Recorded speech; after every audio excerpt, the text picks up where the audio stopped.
Welcome to the Faith Trends Podcast, conversations that connect research with ministry. Thank you for joining us. I'm Lindsay Calloway, one of the hosts of Faith Trends, and a researcher here at the EFC's Center for Research on Church and Faith. Today, Rick and I are joined by a big name in the world of sociology of religion and Canadian culture, Joel Thiessen. Joel is professor of sociology at Ambrose University, and he directs their Flourishing Congregations Institute. Joel will explore a recent comparative study with religious communities to understand what conditions led members to embrace evangelistic beliefs and behaviors. And we'll talk more specifically about the findings and implications for evangelicals. As always, Rick and I end the episode with our own reflections on the conversation, so be sure to stick around.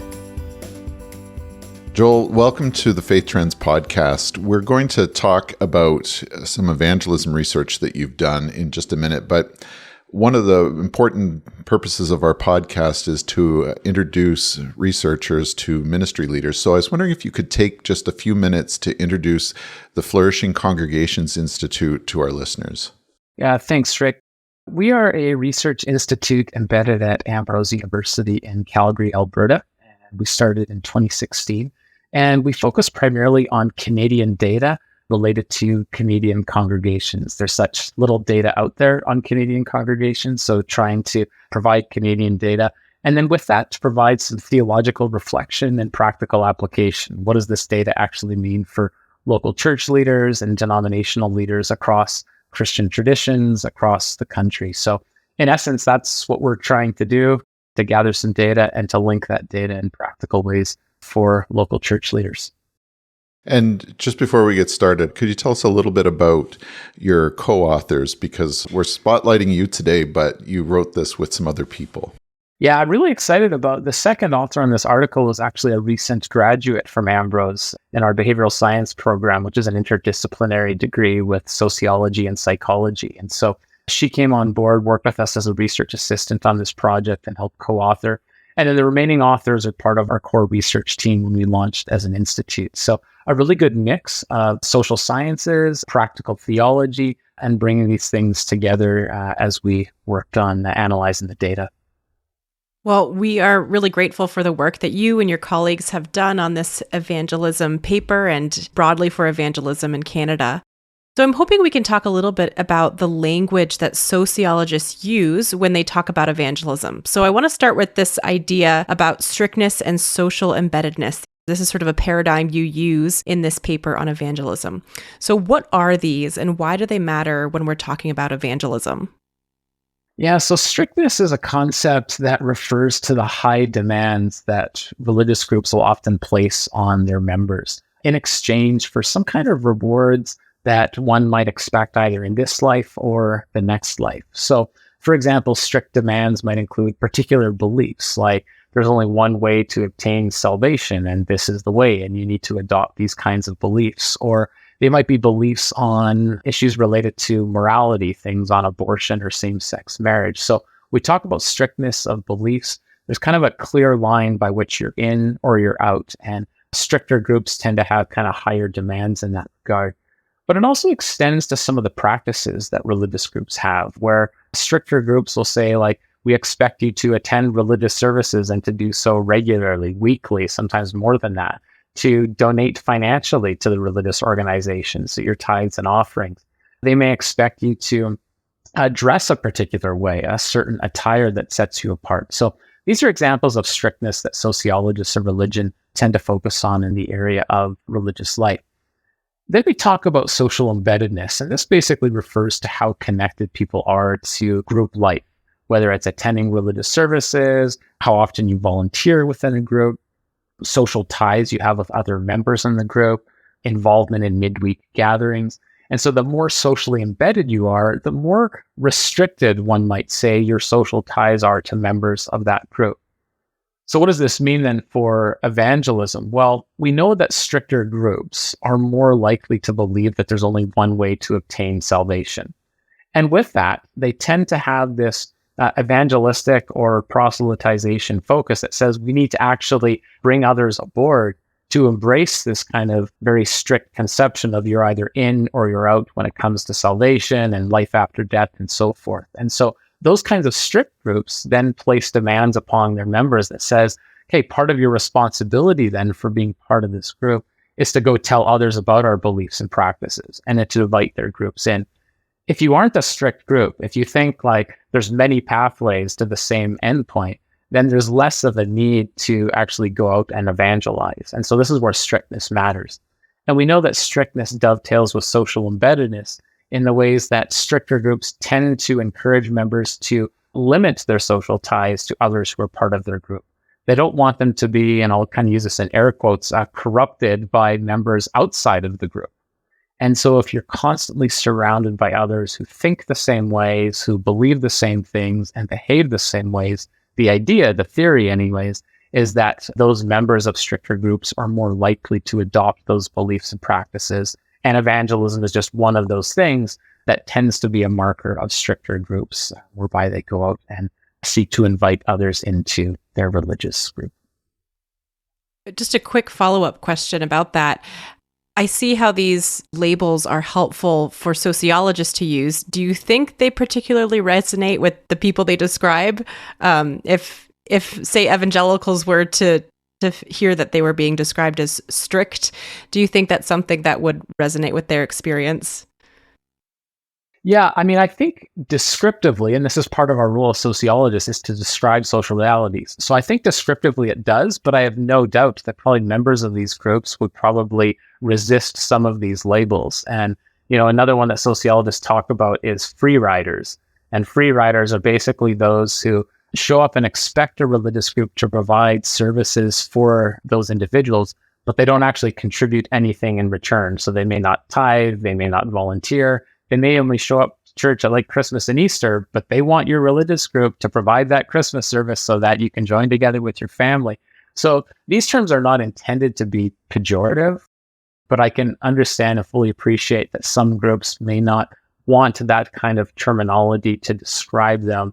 But I think still, as a heuristic tool or conceptual idea, it does capture quite well what essentially is going on within these social groups. So Joel, this is really helpful for sort of setting up a framework for your findings. Before we actually get to talking about what you found, this data was gathered from Canadian-based National Congregations Survey, and this was a really robust survey. I was wondering if you could just tell us a little bit about the survey to help situate where this data is coming from before we start to talk about your findings.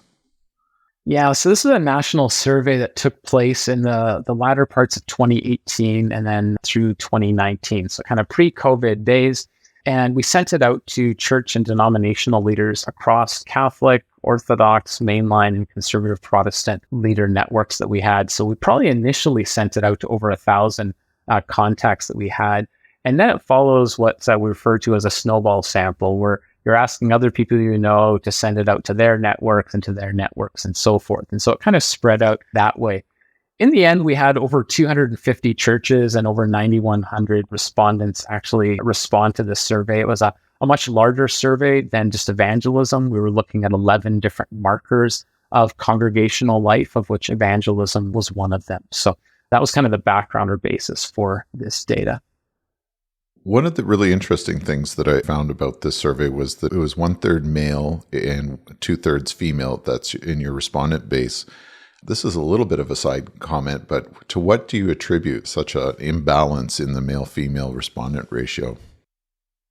Yeah, there's probably a few things there. I think one, we know that females are more likely than males to attend religious services, so who's actually in congregations. We also know that females are, depending on the topic, perhaps more likely to actually complete surveys than males are. So there are some demographic realities as well. And it's certainly one of the limitations of the survey. I mean, we don't claim that this survey is perfect, but when you're relying on a snowball sample like this, when you have different demographics that are sometimes missed over the course of that sampling strategy, that this is certainly one of those demographic variations that I would say emerge within the data. That's so interesting. We did some research recently, and our respondents' gender ratio was about the same. So it's very interesting. Indeed. So I just want to get back before we really dive into the findings to talk a little bit more about social embeddedness and how you measured it in this survey. So you say that social embeddedness is this sort of level of connection that one has to a group.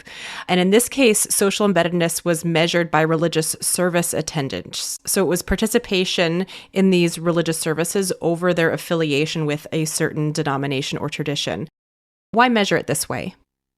Yeah, I mean, truth be told, when we created the survey and sent it out, social embeddedness was not a key variable that we intended to give attention to. And then in hindsight, as we were going through the data and we were looking at evangelism and trying to make sense of some of that data and going through some of the literature, seeing some of the prevailing theories and concepts that help us to make sense of what might be going on there. And so probably the simplest answer is this was the closest measure we had within that survey design that would give us some kind of proxy indicator of social embeddedness. If we were to go back and actually redesign the survey or do something that was far more targeted to look at, say, social embeddedness relative to a number of other variables, we would certainly look at church attendance as we had here. We would look at friendship networks, like how many friends do you have or close friends that are part of, say, your congregation or who identify as Christian and so forth. We'd probably ask about level of involvement in midweek activities. We'd look at volunteering. So there are these other markers that are more commonly used to look at social embeddedness in I would say, a broader and deeper way than what we've done in this. And in part, this is a reflection of this point of analysis emerging later on to give us a bit of a proxy anyways. It's not perfect. No measurement is. But I think it is one of the better markers of social embeddedness that are out there within the literature.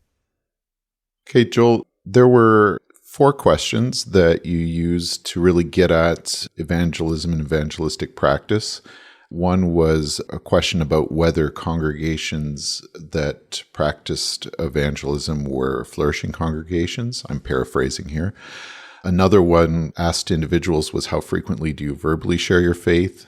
Then how frequently do you show your faith through actions? And then finally, how frequently do you invite non-Christians to your church? So I'm going to just focus in for a minute on some of those findings. So what you found was that showing their faith through actions, there was about 95% said that they did that. Sharing their faith verbally was about 71%. And then inviting people to church was much, much lower. This was at about 17.4%. The first 2 measures were pretty high, I thought, and the inviting people to church was much lower. How do you account for both the high numbers and the really low numbers about inviting people to church? Why did people seem so reluctant to invite people to church? Yeah, I think one of the more interesting findings for us in this research is this distinction between what we call kind of passive forms of evangelism and active forms of evangelism. And we talk about passive forms, we're talking about that first number that you cited of showing your faith. It's kind of the lowest bar and simplest thing one can do. So to make this concrete, I have a neighbor, she's in her mid-90s, she lives alone, she's still out and goes outside and does her own gardening and shoveling and stuff, which is quite impressive. But when we have a heavier snowfall, I'll go out and I'll shovel her sidewalk and her driveway and so forth. This would be an example of like showing my faith. And one could argue that you do these kinds of nice and generous things for other people, potentially in hopes that they might ask you, why are you doing this nice thing? And you might say, oh, it's because I have Jesus in my heart and blah, blah, blah, right? These kinds of things. It's kind of a low cost barrier for entrance into those kinds of conversations. So I think that's why something like showing one's faith is relatively easier, if you will. When it comes to actually telling another person about their faith and taking the next step then to actually inviting them to their church, it's a bit of a higher risk. You have to think about the social dynamics and the social costs that are in play of, what will they think about me if they know that I'm a Christian or that I think these certain things about the world or about salvation and so forth, that the social costs and reputation are potentially greater depending on the social context you're in. Is this a close family member, a close friend, a coworker, a neighbor, and so forth? And so I think one of the reasons why there's more of an aversion towards inviting people to church, for example, is what will my friends or family, etc., actually think of me? And will that change? Will that actually have a negative impact on how they view us? Attending church is today, especially compared to, say, 50, 60, 70 years ago, it's more of a rare activity within Canadian society. I don't know if I would call it a socially deviant activity per se, but it's certainly not within the norm. And so that can create a bit of an outsider status with our friends and family. We don't want to offend people. This is part of the Canadian kind of sensibilities, and we've seen recent research, who I know you've had on this podcast with, say, Dr. Sam Reimer, Dr. Sarah Wilkins-Laflamme, and their research on evangelicals and millennials, respectively, talk about this Canadian aversion to kind of imposing or pushing our religious beliefs and practices onto other people. And so if I invite my neighbor to church or family member and so forth, there is this perception or reality that people are like, you're pushing your beliefs or practices onto me, and we don't actually want that within our life. So I think those are a couple of things that come to mind. I think the final thing that I would flag here is that attending church is a fairly foreign activity to many. If they haven't been raised attending a church and you're in your adult years and suddenly your friend or neighbor or coworker is saying, hey, you should come to church with us, that can be a little bit weird and creepy. Like, I was just reading an assignment from a student the other day who spoke of attending a church service a couple of weeks ago for the first time in their life with some friends here at Ambrose. And they spoke about entering the church building, and they were given this piece of bread and wine. And they're like, what is this? And what am I supposed to do? And if I actually eat this bread and drink this wine, is this like a sacrilegious thing to do? But I don't want to stand out relative to my peers in this context. And so this familiarity or lack thereof, I think, is also part of the narrative, that some just don't really know what this thing is. And then you have others who actually grew up in the church, had negative experiences, and are like, I don't want anything to do with that. So you have all these different social variables and experiences that I think are implicitly or explicitly in people's minds when they're like, do I really want to invite this person to my church? Or is it a safer entrance to just do the nice thing, hope that one day they ask me, and then I can explain why I maybe do these nice things? So it's a bit of a long answer, but it captures, I think, a number of different social dynamics that factor into how we think about and then possibly behave in these ways. Yeah, I think you've really explained that well. The irony that wasn't lost on me as I was reading through this paper was this idea that it was those who seemed to value evangelism most highly, those that were in these more strict and socially embedded religious groups. It was members of these groups who were likely to say that a barrier for them was having too few non-believing friends, and that they had this fear of rejection. So that just left me wondering, who are they evangelizing then? Yeah, I mean, this is probably one of the limitations of this survey, is we don't actually follow it all the way through. And I think some of our other studies, we've done some work a couple of years ago. We partnered with Alpha Canada to do a national survey on evangelism proper, and over 2,700 church leaders responded to that survey.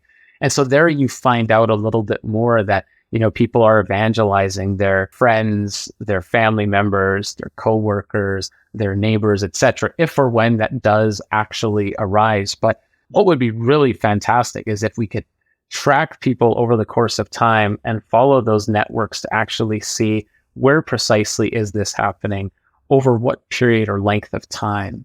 What kinds of activities are people doing? Are they starting with a kind of, I'll show you my faith, and then I'll tell you about my faith, and then I'll invite you to church? Or what's the sequencing that's happening? And how does that vary based on the kind of social relationships that people have? So in some respects, we're offering our best hunches from broader literature and data of where we know people who do join a religious group tend to come from among those social networks. But we don't have as good data that looks at that evangelistic link, especially in Canadian congregations and data, to link some of those things directly in those ways. But I think we have some fairly informed hunches when we talk about those social spaces. There's a triad that you talk about in your paper of believing, behaving, belonging, and that this is sort of a progression that people go through religiously as they become part of a church. And I think that the order there is important: believing, behaving, belonging. As recently, in a lot of evangelical churches, and I can think of the denomination that I belong to, specifically the Wesleyan Church, they've started changing that ordering very consciously to belonging, believing, and behaving. Why do you think this has happened, and what do you think its implications are for evangelism?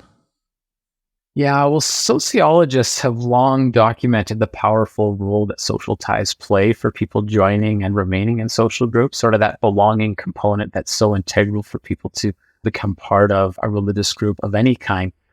And I think in a social context where Christianity and evangelicalism in particular is not in a position of, say, cultural authority or power within society. And to be clear, I'm not suggesting that it should or shouldn't, but within that kind of social context that we find ourselves in, this means that people need to rely even more so on those social networks and ties as a way of giving credence to or legitimacy to the groups that we believe in and participate in. And so in that respect, I think that belonging component of having other trusted sources is an important gateway to then say, okay, well, can I actually believe the things that you believe? And if my friend does, who I trust, then that gives me an added degree of legitimacy to say, okay, maybe I'm more inclined to embrace those kinds of beliefs that can then lead to the kinds of behaviors that a group expects of its members within its group. So what this means then for evangelism then, I think in part is to obviously stress in an ongoing way the role that personal relationships and networks and belonging plays. And I think religious groups have long done that. But I think now as maybe groups that are on the margins of society by and large, in terms of the Christian beliefs and practices, I think that emphasis on belonging is even more important. And I think groups are tapping into that relative to kind of broad reputation and perceptions of Christian groups within contemporary society. And I think some of this links back, and there's research goes back to the 60s through the 80s, really interesting research on new religious movements that looked at who was joining these new religious movements, why were they joining, and so forth. And one of the recurring findings there was that belonging piece was super important, and that people trusted the members who were part of these groups who were adopting beliefs that by kind of broad cultural standards were fairly deviant relative to the cultural norms, that it was the belonging piece that helped to draw people into those beliefs and behaviors. So I think that's part of why we're seeing a bit of a shift towards that. And it's kind of ripple effects for how we might think about evangelism, not necessarily in ways anew. I mean, this isn't new to sociologists per se, but it's maybe newer to the ways of thinking about and framing this for religious leaders on the important role that those personal social ties and belonging might play in that process. Joel, are there any plans for a follow-up survey to explore this topic a little further? Yeah, so the larger survey is part of this article. I think down the road we might do something there. We are in the finishing stages here of doing another survey with Alpha Canada to follow up on what we did 2 years ago. On our website, for example, you can see that first report, and our hope is to do a bit of a kind of early days of the pandemic and then post days of the pandemic to compare if things have changed at all. In what ways are they changing, to test some hunches or surprises that emerged in that study. And so in early 2024, stay tuned. We'll roll out a survey in partnership with Alpha Canada to look at evangelism specifically and a number of different markers related to that.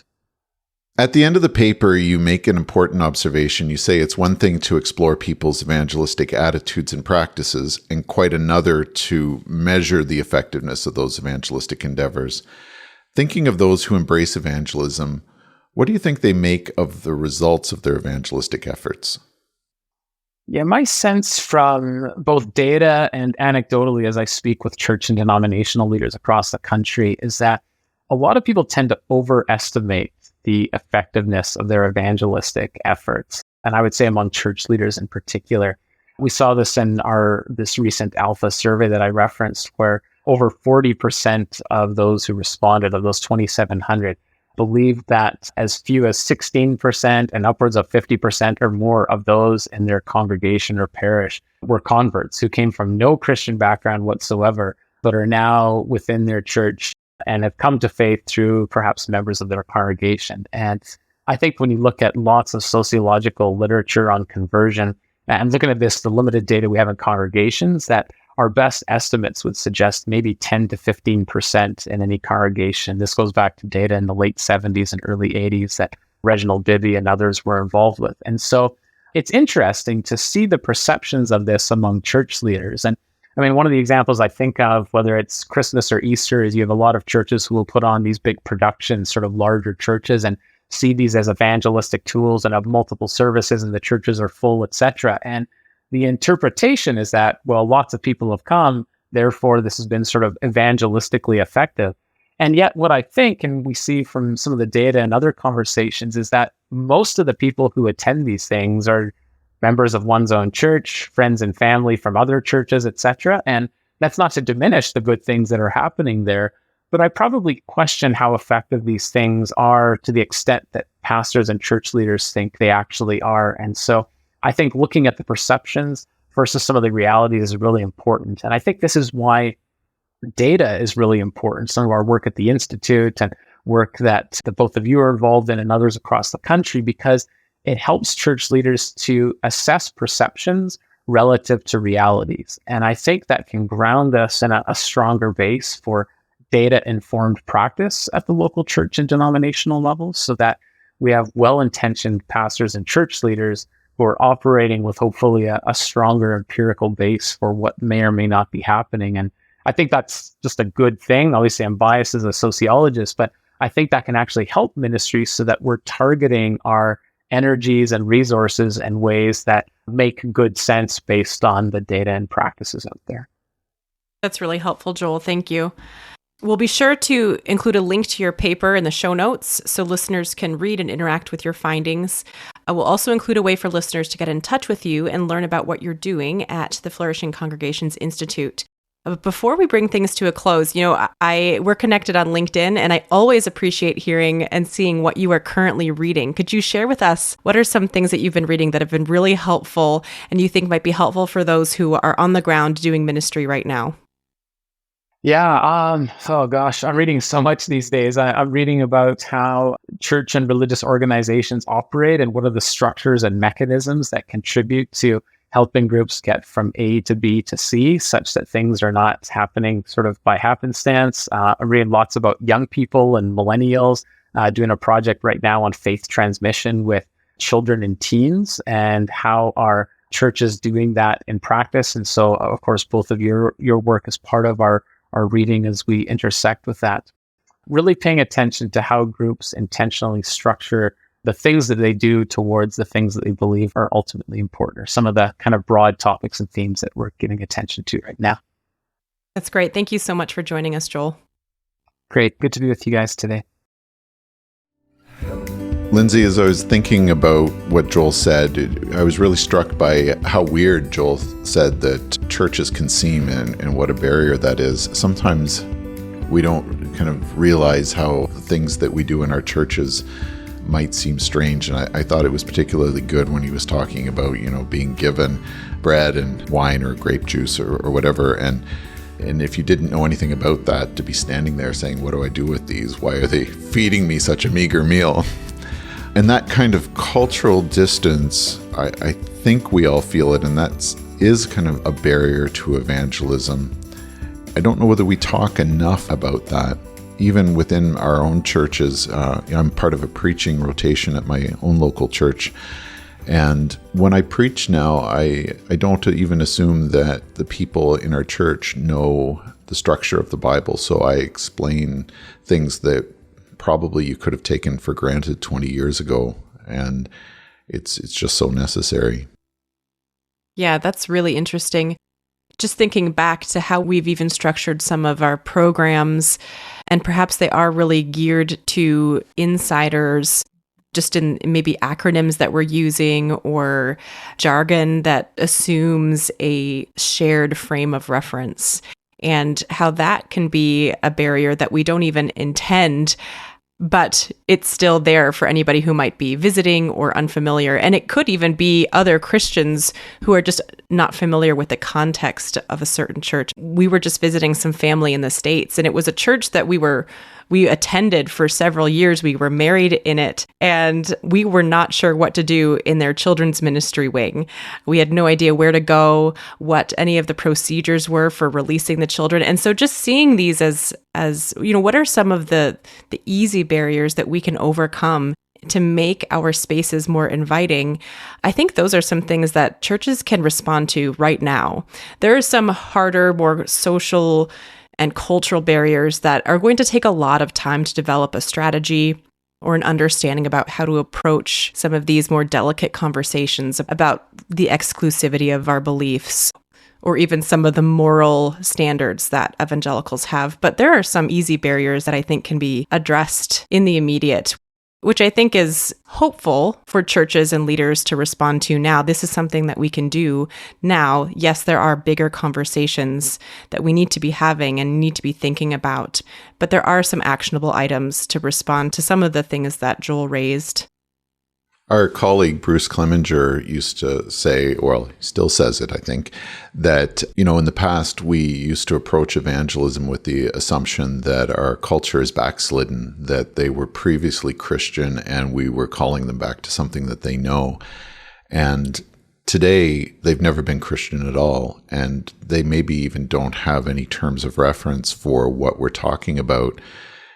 And so I'm a big fan of talking about, we have to approach evangelism as missionaries. And a lot of the sort of crusade style evangelism that we may have done in the past always assumed that we were speaking to a backslidden society. And that's just not the case anymore. As Joel referenced Sam Reimer's work, and we had Sam on an earlier episode of the podcast, and Sam, his book, Caught in the Current, I'm such a big fan, so shout out to Sam again, just helps explain a lot about where our culture's mindset is at. And I think that any church leader who is considering how we would approach evangelism in Canada at this moment should get a hold of Sam's book and read it. It is just so helpful in explaining the mindset that is not only out in our communities, but that is now part of the thinking of many of the people in our pews. My husband's a pastor. I've mentioned that before. And I do think he's very gifted in starting some of these conversations. He's American. And one thing he said about Canadians is that they're very curious. They're polite and they're curious. And so I think there are ways that we can break into some conversations just by virtue of maybe being a little bit more explicit about sharing what we do. It doesn't have to necessarily be this presentation of everything we believe, but if you mention that you are going to church, Joel suggested it's not quite socially deviant, but it is strange enough. When I get my kids into the car on a Sunday morning, the roads are empty. I know I'm going to make it to church in good time because I will not be beating any traffic. And so people are curious, and I think there is a place to start these conversations by just explaining what we do to those who might be curious, because, as you said, they're not lapsed. They don't know. They don't have that frame of reference. And so there probably is opportunity there. Yeah, I think that's so important. If there's one thing I think that church leaders can take from Joel's research here, it's this observation that the people that are most tightly embedded in your church probably don't have the connections to be able to evangelize outside of the church. And so to give some reflection to how do you help people to form those relationships with their neighbors.